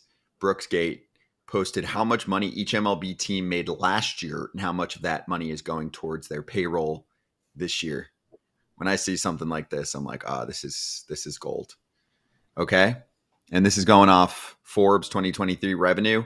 And even though MLB or teams will sometimes be like, oh, they don't have the money right. They kind of do most of the time. Like they'll nail it on valuations. And if they have the valuation right, they probably have the revenue right. Just saying. So top to bottom, I mean, I wish I could literally just read this out so that the podcast crowd can hear this as well. But the Mets are at the top, close to $400 million in revenue, in the mid 300s for payroll. I don't know if that includes the luxury tax number on top, but 87%, all the way down to shocker. The Rays at 33% spending of their revenue, about $300 million with about 100 spent. The Oakland A's 241 with about 84 spent. The one that stands out, of course, the Orioles making $328 million last year and spending 116, but now there's a new ownership group, so we'll see if that changes. I feel like teams like the Nats should get called out too. Now they're starting to work their way back towards relevancy. I was hard on the Mariners, and it was warranted for what they didn't do with their offense this year. $396 million spent, 160 spent on their payroll. That's about 40%. Who wants to have fun with this? Oh, Yankees, Cubs, Red Sox also kind of lower than most people would expect. Look at the Yankees revenue, $679 million, and they spend $316 on player payroll. Again, it's not the only thing that goes into what a team costs. You have to pay for, front office and coaches and scouts and all of this stuff. But that's not like costing you $100 million. So also, Scott, let's not forget, this isn't all their revenue. Okay. This is just reported revenue, right? Like they get parking and they get other stuff that's under a different umbrella. So this isn't just this revenue this is probably the stuff that they can quantify, TV deals, attendance, etc. This isn't other stuff, concessions. Because a lot of teams, what they do is they say, all right, we're making 300 off ticket sales and TV deals, but then in a separate company they have like parking, concessions, external, stuff on the walls, whatever you want to call it, and they make way more than what is even on this list. What's amazing to me is almost every team is over 300 million. I think there's one team, the A's, that are under 300 million, and then to see the diversity and how much everyone spends. Now, Steve Cohen says he was going to spend it. And one thing that I find interesting is Jerry Reinsdorf always says, I spend what I make. Well, if you look at where the White Sox are, they're not quite there. They made $288 million last year. They spent $129 million. So it's not exactly spending what you make. No, that's quite off. Someone was asking if it's gross or net. I'm guessing it's gross, but still, it's way off. This is not profit. They're not making that Kratz, profit. wait, stop for a sec. We got to restart. Yeah, I was really excited for that, but I heard a little fuzziness from the mic, so we get to take back over. Sorry, Kratz. I know it's a bummer. We'll come right back to you. in a moment. But any other teams that stand out here? What about, Red Sox fans are going to be quite pissed, AJ. $500 million last year. They spent $219. Orioles, I think of what you said. Pirates are another one. We keep begging for them to spend $309. They spent $120. Cardinals, $327 or $372,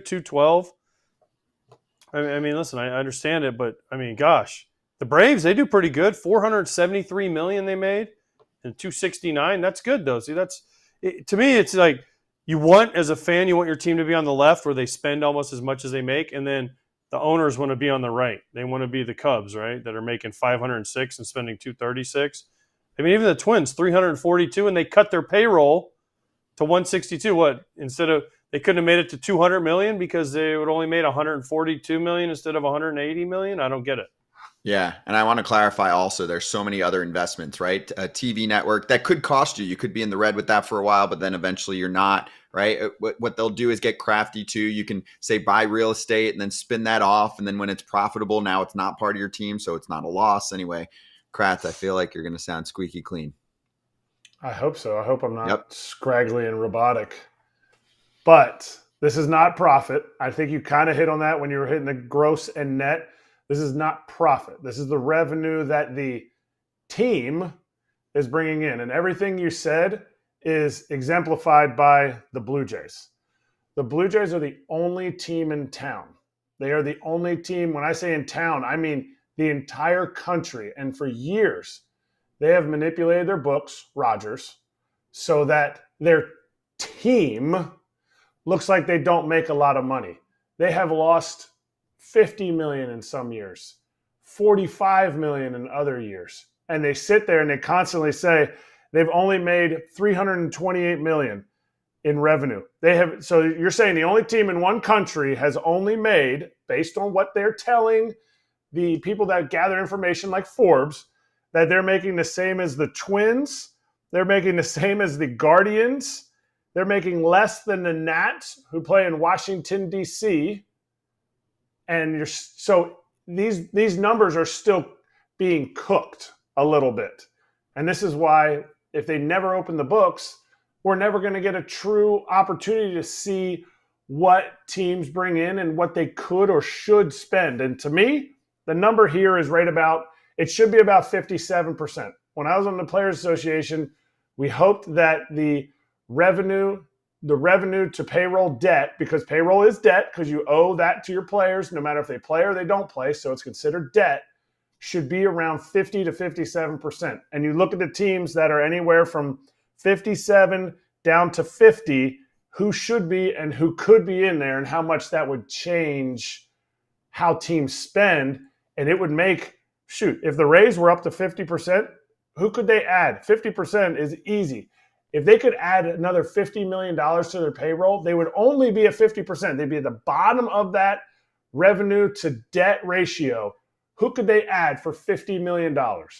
Anybody. Anybody's. Two $25 million players. Yeah, but remember the report the other day that they kind of went after Judge? Yeah, you could have had him. You could have offered more. He wasn't going there. But anybody's. You're right. And it would make them very, very competitive, but it just doesn't happen. Yeah.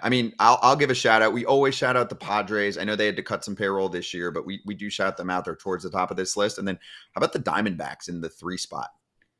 314 made last year, 220 spent this year. That's 70%. It's one of the few teams that I actually believe when they say we're going to spend what we bring in. Obviously not completely, but do you know what I'm saying? Like, where I actually feel like they're not making crazy profits. They're reinvesting.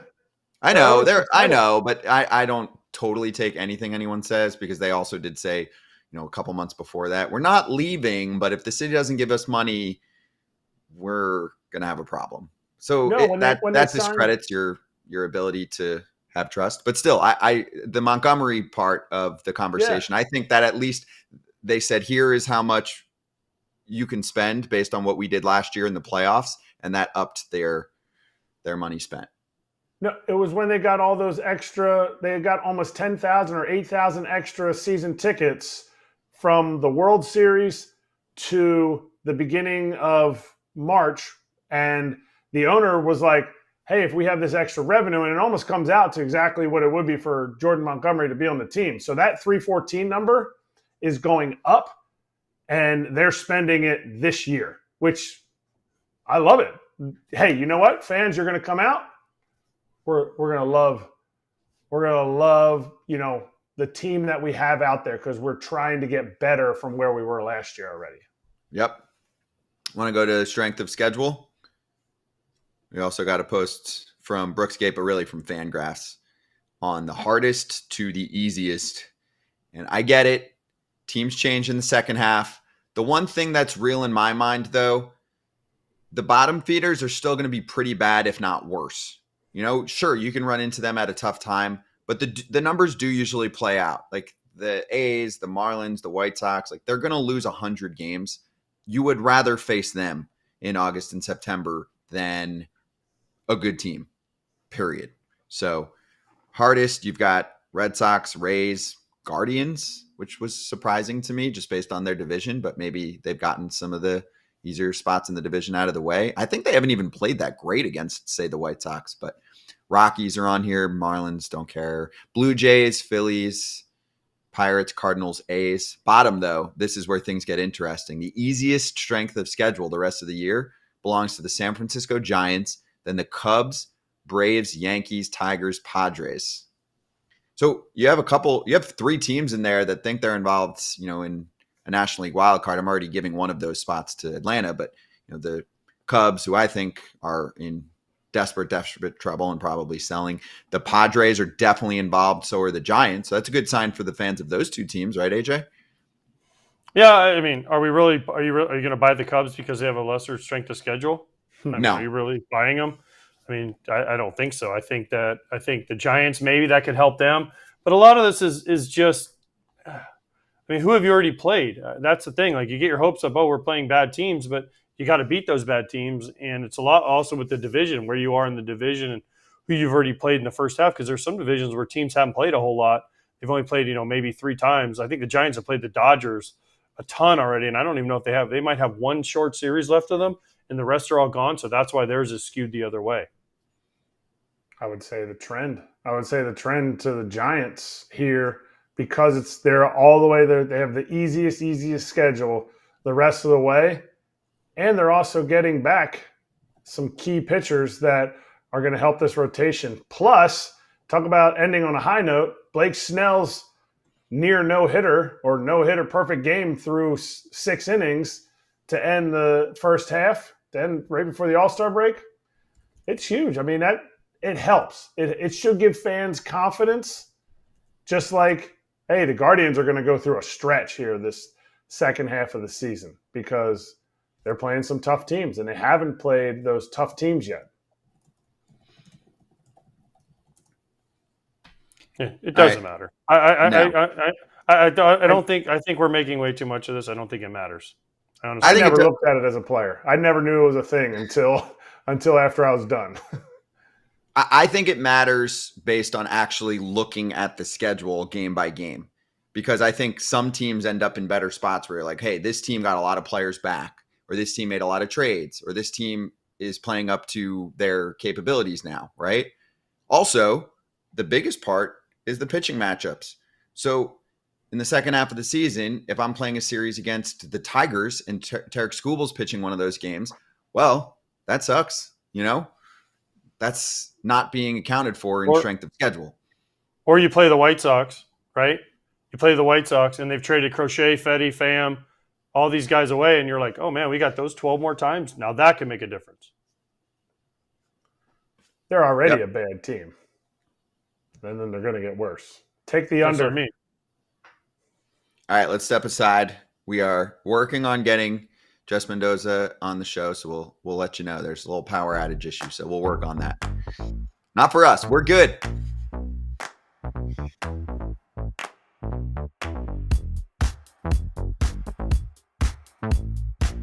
Jurangelo Sanja out of Mississippi State going to the Seattle Mariners. That's right. That should be his celebration or something like that. He's going to be a right-handed pitcher, though, isn't he? Not both. See, I think he's actually – You think he's going to do both? No. Go ahead. Go.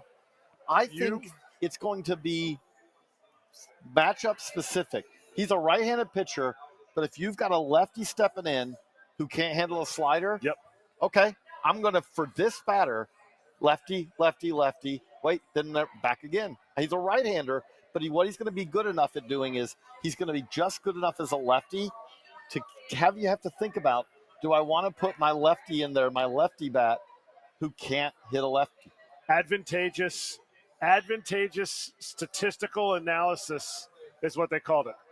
Is his slider matching up good against Juan Soto? No. So he's going to throw right-handed because 100%. His velocity jumped. I think just in the last year, his velocity right-handed jumped. Yeah, he's mid-90s, low 90s, mid-90s fastball right-handed. Left-handed, he's low 90s. Right. Yeah, but what I was told is legitimately right-handed, he's a first-round pick. Yes. As a right-handed. Lefty was kind of like, he's okay. But he was a legit first-round pick as a right-handed even pitcher. At Mississippi State, they did not use him as a righty-lefty. They used him as a matchup-specific lefty. There are a whole lot of lefties where he pitched right-handed to him because if they looked at it and said, no, this guy, you're not going to have the advantage. Stay right-handed. But every now and then a guy would come in and is like, this guy, just throw your slider. Because really, from a left side, think of him as a lefty, that old loogie, slider guy. But he can do it, and then he can face the next 15 batters because he's a right-handed pitcher. They were talking about it as advantageous statistical analysis. Like if Verdugo can't handle his slider and the direction that his sweeper's going, whatever his left-handed breaking ball is, he would use it. But if not, he would go right-handed because that velocity gets by guys. So I'm interested to see what happens because he improved his already unique talent in the last year to year and a half.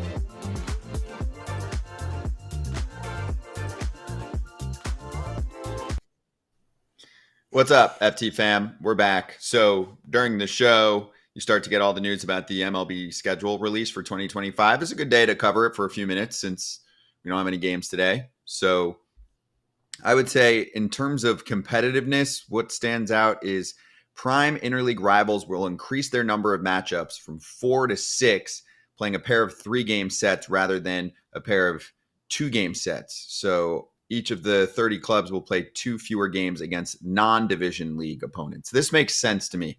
You know, you want to see those interstate matchups a little bit more. I feel like when you get Astros, Rangers, Mets, Yankees, even Pirates, Phillies, I'm good with 6 versus 4. 6 doesn't feel like too much. Agreed by everyone there? I feel like that's a pretty easy consensus.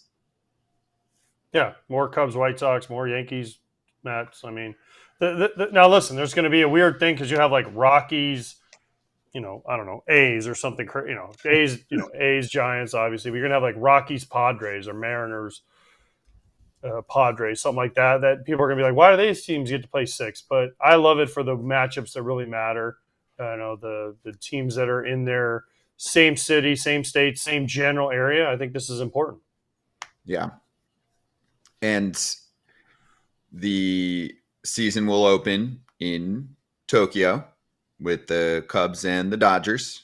We talked to Max Muncy about that a little bit.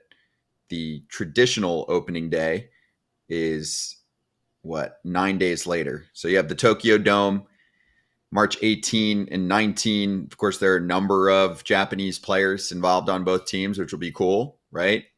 Shota Imanaga, Seiya Suzuki. On the other side, Otani, Yamamoto. And then regular opening day on Thursday, March 27th. If you're wondering when you'll get to see the first game in Sacramento, we actually got a hint about that already. Someone leaked it.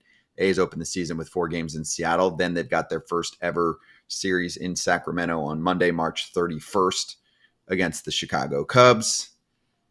And the All-Star Game's July 15th at Truist Park in Atlanta.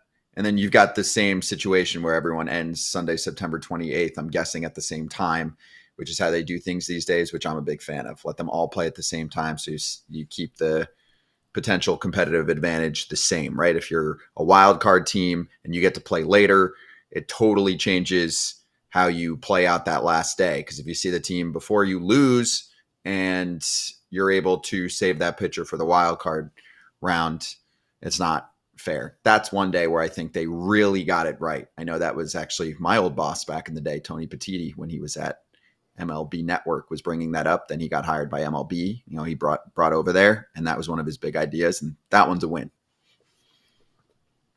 Agreed. The season starts too early, though. I mean, I guess we need more. We have more off days built in, but gosh, it starts so early now. So early. And I mean, I thought it was early this year, but it keeps moving forward, and it's because we have so many off days built in, load management and all that stuff. But man, it's like so early to start the season. Good point here by Wesley too. He said, you travel for a weekend across the state or whatever, and then you only have 2 games. That sucks. So yeah, that's a good point. Like Kratz, Mr. Pennsylvania, if you do get the Pittsburgh to Philly or the Philly to Pittsburgh Express, you want to make maybe 3 games out of it. That's the way to do it. How far is that drive? 6 hours? No, not that much. It might take you 4.5, 5. Philly isn't one of them, though. Philly isn't one of them. Really? It would be. It's not a rivalry game. It's the interstate game. Yeah. They do because Philly doesn't have it. It's interleague. It's interleague games that they do this. Oh, right. Sorry. Every league game, every National League team out of their division plays 3-3 at each place, right? So now they're making, and now they made like Cubs White Sox was 2-2. Now they're making it 3-3. Mets Yankees 3-3. The Bay Area series, right? Dodgers, the Freeway series, Dodgers Anaheim are 3-3. Now the problem is not every team has one of these, like Rays, Marlins, cool. Braves were Red Sox when I was on both those teams. So you played, so there would be 3 Braves, 3 Red Sox, right? It still is, yeah. And Phillies Orioles, which is still good, especially later. Phillies Blue Jays. Nats, Orioles. At least it's Phillies Blue Jays, which is like, unless you were alive in 1993, it's not really a rivalry game, and that did suck. Going 2 to Philly and then coming back home to play 2 in Toronto, you're like, but 1 extra. As a player, it's one thing, but yeah, Phillies Blue Jays is one of the rivalry games. Not a big rivalry. I mean, the Rockies have like the Astros or something. It's crazy. Rockies, Astros, Rangers have there's a couple that are just crazy. Like obviously some make sense. Kansas City, St. Louis, right? There's a lot of them that kind of make sense, but it's usually like Mariners, Padres, the Peoria Sports Complex Bowl, right? The Masson Bowl, the Nats and the Orioles, right? And so some of them make sense, some of them don't. But I like this because the ones that make sense, the fans really get into them, and the more the merrier. Mm-hmm. Need it. Yep. Agreed. Good job on the scheduling. All right, let's slap.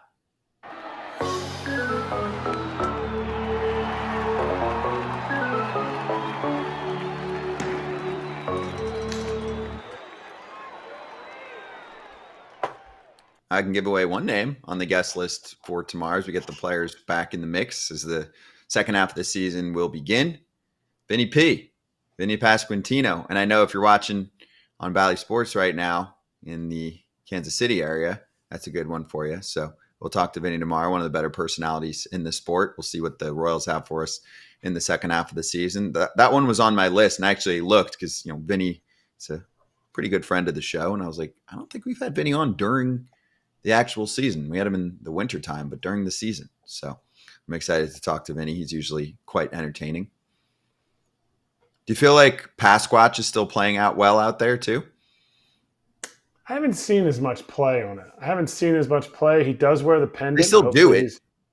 They still do it, but I haven't seen as much play in the sense of like them selling it as much. And in In Kansas City, it's everywhere. There's dudes in the stands. There's obviously the actual Sasquatch that walks across when he hits the home run. And he's got the pendant on, their shirts. So in Kansas City, yes. As a national sport, I felt like it kind of hit, and then we didn't see it as much. Mm-hmm.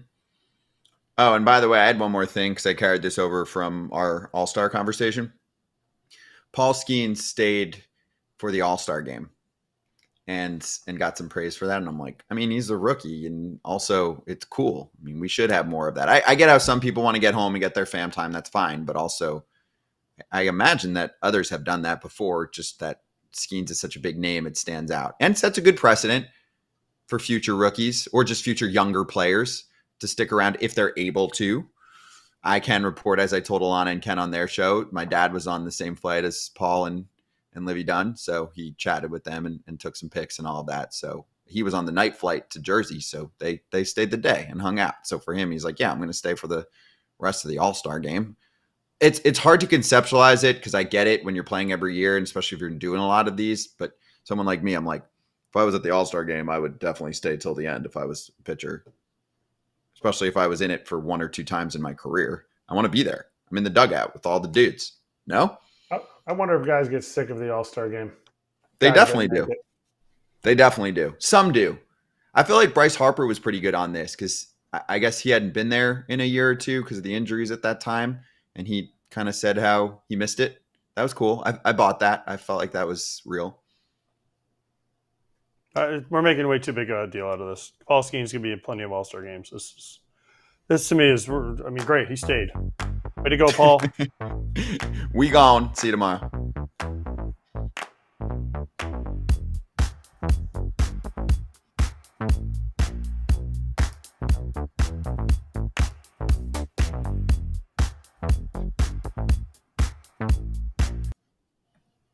But wait, we're still here for the YouTube crowd.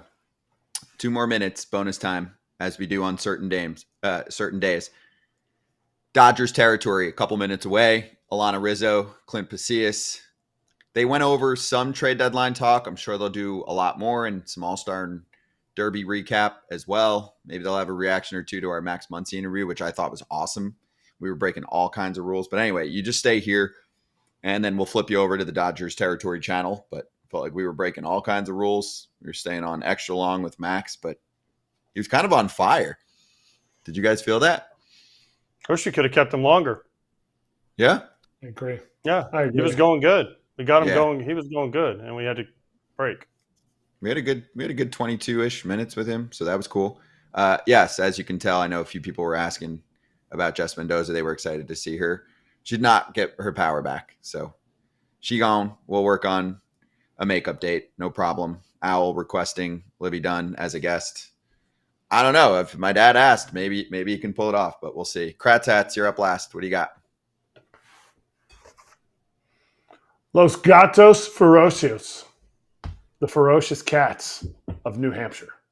It's the Copa de la Diversión. Gab, our director, said, looks like the Red Power Ranger. Not wrong.